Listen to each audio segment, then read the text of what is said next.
नमस्कार. आज आपण एका खूप महत्वाच्या प्रकाशनावर बोलणार आहोत.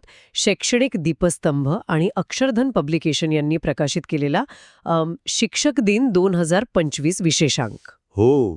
5 सप्टेंबर 2025 ला प्रकाशित झालेला हा त्यांचा 21वा अंक आहे. आणि याची जी मध्यवर्ती संकल्पना आहे, ज्ञान, मान आणि सन्मान, ती खूप विचार करायला लावणारी आहे. अगदी बरोबर. हा अंक म्हणजे फक्त लेखांचा संग्रह नाहीये खरं तर.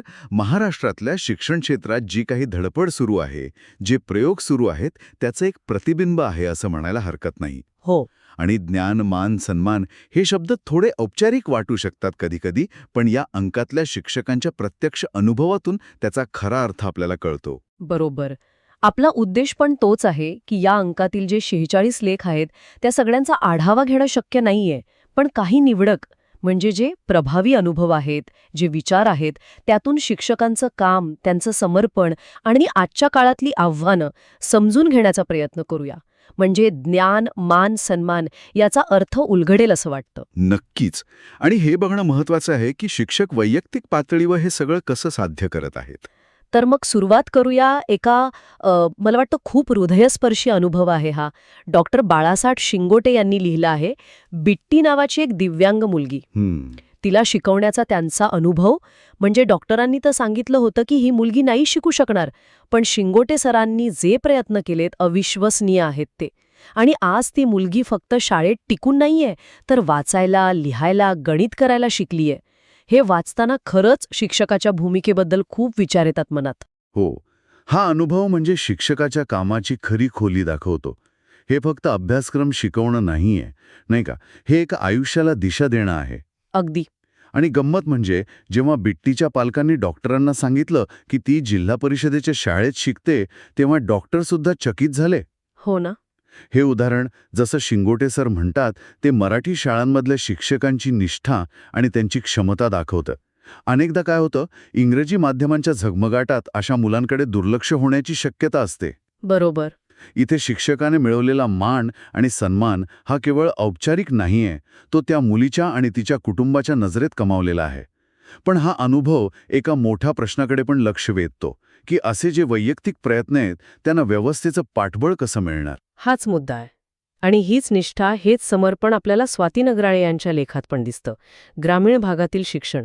त्यांनी कितीतरी आव्हानं मांडली आहेत. अपुऱ्या सुविधा, मुलांची अनियमितता, पालकांची अनास्था. हां. तरीही शिक्षक कसं काम करतात, मुलांच्या घरी भेटी देतात, कमी साधनांमध्ये मार्ग काढतात.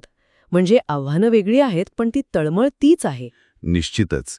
ग्रामीण शिक्षक तर अनेक भूमिका निभावतात खरं तर. ते शिक्षक असतात, मार्गदर्शक असतात, कधीकधी तर पालकही बनावं लागतं त्यांना. हो. कोविड काळात पण बघा ना, डिजिटल साधनांचा वापर करून त्यांनी शिक्षण सुरू ठेवलं. हे जे अथक प्रयत्न आहेत, तेच खऱ्या अर्थाने ज्ञान, मान आणि सन्मान या संकल्पनेला सार्थ ठरवतात. अगदी. पण हेही लक्षात घ्यायला हवं की हे सगळं बहुतांश शिक्षकांच्या वैयक्तिक इच्छाशक्तीवर अवलंबून आहे. ही फक्त व्यक्तींची गोष्ट न राहता संपूर्ण शिक्षण प्रणालीचा भाग कशी बनेल, हा विचार महत्वाचा आहे. बरोबर. आता या समर्पणाबरोबरच शिक्षकांच्या कल्पकतेकडे बघूया. अनेक शिक्षकांनी खूप अभिनव उपक्रम राबवले आहेत त्यांच्या शाळांमध्ये. गडचिरोलीतल्या एका दुर्गम शाळेतला अनुभव आहे दिवाकर मादेशी यांचा. मला खूप आवडला तो प्रयोग. अच्छा. त्यांनी हजेरी घ्यायची पद्धतच बदलून टाकली. येस सर म्हणण्याऐवजी रोज एका नवीन संकल्पनेवर आधारित इंग्रजी शब्द किंवा माहिती सांगायची मुलांनी. म्हणजे सोमवारी स्वतःचं नाव, मंगळवारी फळांची नावं. काय भन्नाट कल्पना. अरे वाह, खरोखरच किती साधा पण किती प्रभावी बदल आहे हा. हो ना. यामुळे हजेरीचा तो कंटाळवाणा वेळ, तो ज्ञान मिळवण्याचा आणि आत्मविश्वासाने बोलण्याचा क्षण बनला. विशेषतः गोंडी भाषिक मुलांना इंग्रजी शब्दसंग्रह मिळाला, आत्मविश्वास मिळाला. हो. त्यांनी संध्या नावाच्या मुलीचं उदाहरण दिलंय, जी आधी खूप लाजरी होती. ती नंतर किती आत्मविश्वासाने उत्तर देऊ लागली. अगदी. हे दाखवतं की ज्ञान देण्याची पद्धत किती महत्वाची आहे. छोट्या स्थानिक पातळीवरच्या कल्पकतेतून मोठे बदल घडू शकतात, हे नक्की. आणि गणितासारख्या विषयाची भीती घालवण्यासाठी पण असेच प्रयोग होत आहेत. सुशीला गुंड त्यांनी खेळ खेळूया गमतीचा, गणित आमच्या आवडीचा हा उपक्रम राबवलाय. सापशिडी आणि क्रिकेटसारख्या खेळांमधून मुलांना बेरीज, वजाबाकी, संख्याज्ञान शिकवलं. टाकाऊ वस्तूंपासून शैक्षणिक साहित्य बनवलं. हां. तर ॲक्टिव्हिटी बेस्ड लर्निंग म्हणजे कृतीयुक्त शिक्षणाचा उत्तम नमुना आहे. खास करून कोविडनंतर मुलांचा अभ्यासातला रस कमी झाला असं दिसतंय, तेव्हा खेळातून शिकवणं खूप प्रभावी ठरतं. बरोबर. गणिताची भीती जाऊन आवड निर्माण होते. इथे ज्ञान हे केवळ पुस्तकी नाही राहत, ते अनुभवातून मिळतं. आणि महत्त्वाचं म्हणजे हा उपक्रम आता राज्यभर पोचतोय, हे ऐकून खरंच आनंद झाला. हो. पण प्रश्न तोच उरतो की असे यशस्वी प्रयोग इतर शाळांमध्ये सहजपणे कसे स्वीकारले जातील, कसे रुजवले जातील. यासाठी शिक्षकांना प्रशिक्षण लागेल, साधनं लागतील, नाही का? अगदी. केवळ शैक्षणिक ज्ञान नाही, तर विद्यार्थ्यांचा सर्वांगीण विकास पण महत्वाचा आहे. अजय काळे यांनी त्यांच्या शाळेतील बालपंचायत या उपक्रमाबद्दल लिहिलं आहे. बालपंचायत म्हणजे विद्यार्थ्यांची स्वतःची छोटी लोकशाही शासन प्रणाली. हो. निवडणुका होतात, मंत्री निवडले जातात आणि ते शाळेच्या वेगवेगळ्या जबाबदाऱ्या सांभाळतात. हो, बालपंचायत किंवा शालेय मंत्रिमंडळ हा लोकशाही मूल्य आणि नेतृत्व गुण रुजवण्याचा एक उत्तम मार्ग आहे खरं तर. मुलांना जबाबदारी दिली की, निर्णय प्रक्रियेत सहभागी केलं की त्यांचा आत्मविश्वास वाढतो, संघभावना, समस्या सोडवण्याची क्षमता हे सगळं विकसित होतं. काळे सरांच्या शाळेत यामुळे शिस्त, स्वच्छता, आरोग्य अशा अनेक बाबतीत सुधारणा झाली असं ते म्हणतात. म्हणजे शिक्षणातून फक्त हुशार नाही, तर जबाबदार नागरिक घडवणं हा उद्देश आहे. अगदी. आणि या जबाबदार नागरिकांसाठी मूल्य शिक्षण किती महत्वाचं आहे, हे प्रशांत बुंदे यांच्या लेखातून खूप स्पष्ट होतं. आजच्या जगात प्रामाणिकपणा, आदर, सहानुभूती या मूल्यांची गरज त्यांनी अधोरेखित केली आहे. हो. आणि त्यांनी फक्त उपदेश नाही दिलाय, तर कृतीवर भर दिलाय.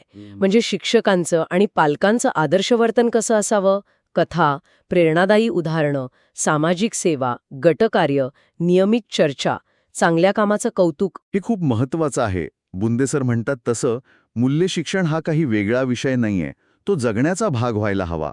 बरोबर. आणि हे फक्त शाळेपुरतं मर्यादित नाही. अर्चना मोरे आणि सुनीता सिकदार यांचे लेख पण बघा. कला, संगीत, खेळ यांचं महत्त्व सांगतात.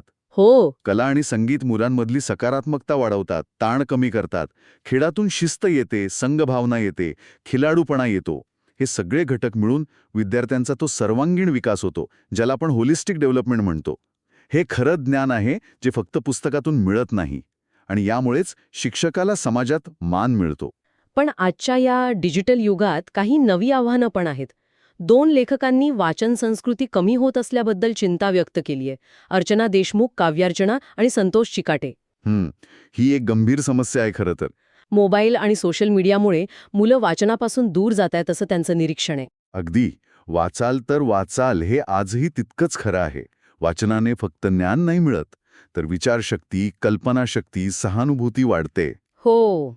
त्यांनी जे उपाय सुचवले आहेत, एक दिवस, एक गोष्ट, माझं आवडतं पुस्तक, भिंतीवरचं ग्रंथालय, वाचन झोन, फिरती पुस्तक पेटी, कथाकथन, हे सगळे वाचनाची आवड निर्माण करण्यासाठी महत्त्वाचे आहेत. पण यासाठी शाळा आणि पालक दोघांनीही एकत्र येऊन प्रयत्न करायला हवेत. अगदी. आणि याच डिजिटल युगाशी संबंधित अजून एक मोठा प्रश्न म्हणजे मोबाईलचं व्यसन. प्रल्हाद घोरबांड यांनी यावर लेख लिहिलाय. हो, हा पण महत्त्वाचा मुद्दा आहे. त्यांनी धोके सांगितले आहेत. अभ्यासावर परिणाम होतो, सामाजिक आणि कौटुंबिक संबंधांवर परिणाम होतो, पण उपायही दिले आहेत. पालकांनी लक्ष ठेवणं, स्वतः एक आदर्श ठेवणं, मुलांशी संवाद साधणं.